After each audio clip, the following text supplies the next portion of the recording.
নমস্কার বন্ধুরা, কেমন আছেন সবাই? আশা করছি সকলেই ভালো আছেন। আমি স্নেহা, আমার চ্যানেল ভেজ রেসিপি উইথ স্নেহাতে আবারও একটা নতুন রেসিপিতে আপনাদের সকলকে স্বাগত জানাই। তো বন্ধুরা, আজকে আমি আপনাদের সঙ্গে শেয়ার করব কুলফি আইসক্রিম। তাহলে চলুন বন্ধুরা, মাত্র 2 থেকে 3টে উপকরণ দিয়ে কিভাবে একটা সুস্বাদু কুলফি আইসক্রিম তৈরি করতে হয় সেই রেসিপিটাই আজকে আমি আপনাদের সঙ্গে শেয়ার করব।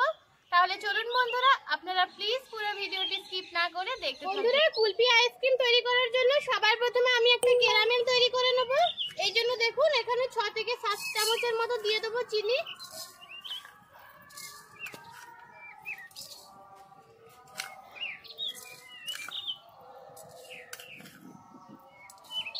আর দেব না, আর এখানে জাস্ট অল্প পরিমাণে দেব জল। এরপর চিনিটা গলিয়ে আমি ক্যারামেল তৈরি করে নেব।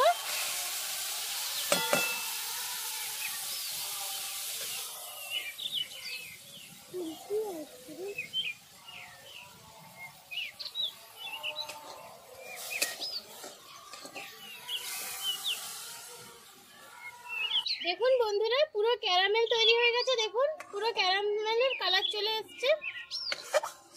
এটা চাইলে আপনারা আরেকটু করতে পারেন, আরেকটু গাঢ় কালার আনতে পারেন, কিন্তু আমি আর দেব না। এরপর দেখুন অল্প অল্প লিকুইড দুধ দিয়ে দেবো, আর এরকম ভাবে নাড়াতে থাকবো। একটা ডলা পাকিয়ে যেতে পারে, কিন্তু এতে কোনো ভয় পাবার কোনো কারণ নেই। অটোমেটিক এটা কিন্তু ঠিক হয়ে যাবে। এখানে আমি 500 গ্রামের মতো লিকুইড দুধ দিয়েছি। এই যে দেখুন ডলা পেকে যাচ্ছে। এটা কিন্তু ভয় পাবার কোনো কারণ নেই। এটা কিন্তু যত নাড়াবেন তত কিন্তু ঠিক হয়ে যাবে। এইভাবে এটার উপর নাড়িয়ে নাড়িয়ে পুরো ঘন করে নিতে হবে।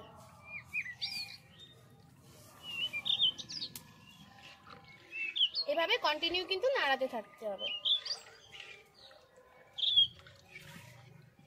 এভাবে আমি মোটামুটি মিনিট 15-20 মতো একটু দুধটাকে ঘন করে নেব।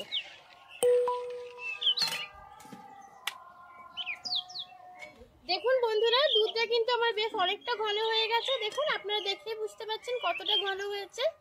তো বন্ধুরা, এরপর এটা নামিয়ে ঠান্ডা করে নিন, তারপর ফিরে আসছি।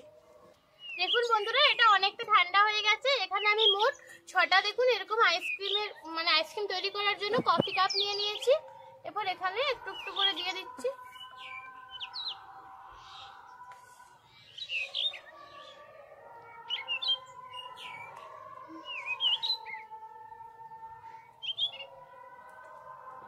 ভর্তি ভর্তি দেব না, দেখুন হাফ হাফ করে দেব।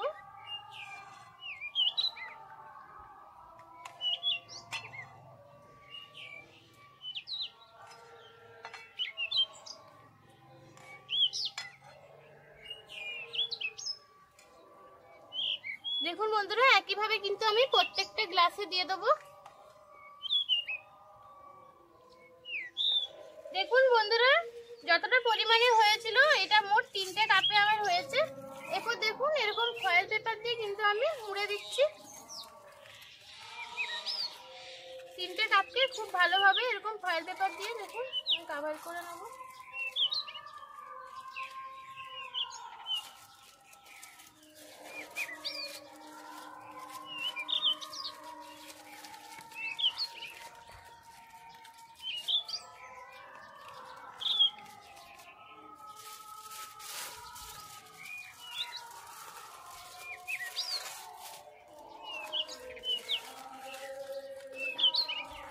দেখুন আমি 3টে কাপেই খুব ভালো করে কিন্তু এরকম ফয়েল পেপার দিয়ে মুড়ে দিয়েছি। এরপর ওপর থেকে একটা করে এরকম কাঠি দিয়ে দেবো। আজকে আর ছুরিটা আনতে পারলাম না, এরকম ভাবে দিয়ে দিচ্ছি।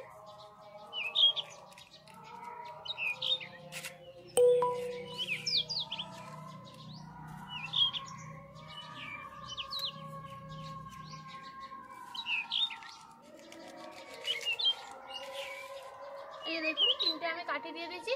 এরপর এটা আমি ফ্রিজে রাখবো 8 থেকে 10 ঘন্টা জন্য। তাহলে বন্ধুরা ফিরে আসছি 8 থেকে 10 ঘন্টা পরে। দেখুন বন্ধুরা, আপনারা তো দেখলেনই সব আইসক্রিম গুলো আমি সুন্দরভাবে বের করে নিয়েছি। এরপর কিন্তু জয়দীপ আপনাদেরকে খেয়ে জানাবে কেমন হয়েছে। গলে যাচ্ছে পুরো।